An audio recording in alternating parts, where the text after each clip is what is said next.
अस्सलाम वालेकुम रहमतुल्लाहि व बरकातुहू। जो आदमी डर गया और मर गया, हिंदी में एक कहावत है। আসুন কথাটা কি জন্য বললাম, আগে ভিডিওটা শুনুন।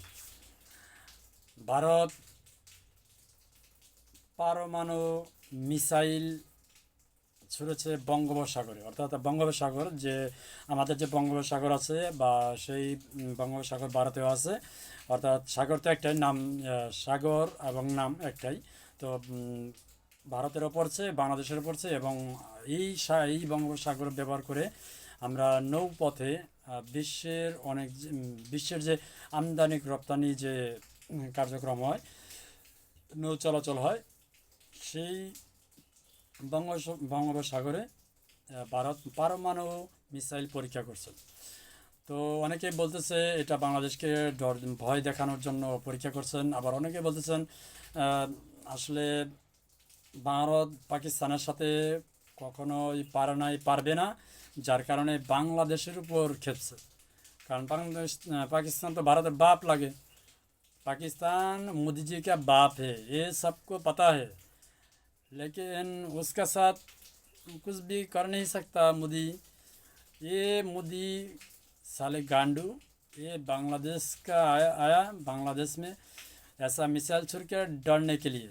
लेकिन कोई बंगाल आदमी डर गया क्या? मोदी जी, मैं आपको बोल रहा हूँ, कोई बंगाल आदमी डर गया क्या?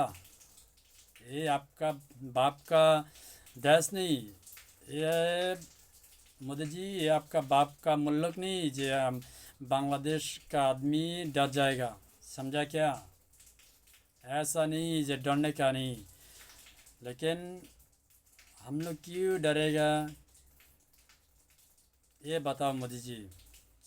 তো যাই হোক, অনেকে বলতেছেন বাংলাদেশকে ডর দেখানোর জন্য এই পারমাণবিক মিসাইল পরীক্ষা করছে ভারতের মোদি।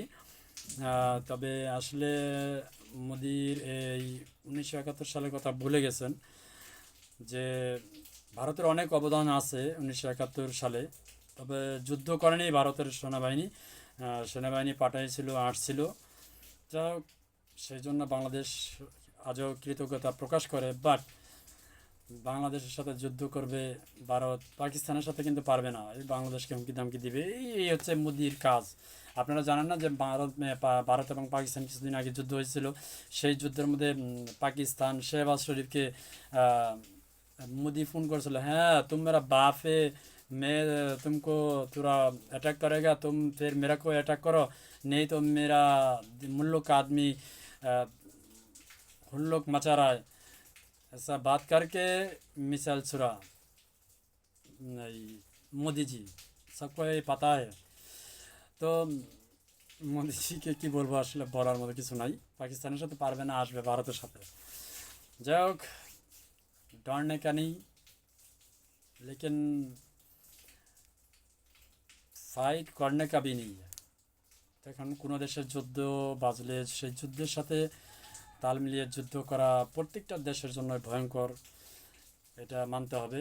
তবে মনে করি এই সমস্ত বিপর্যয় থেকে দূরে থাকাই ভালো। ভালো থাকবেন সবাই, আসসালামু আলাইকুম।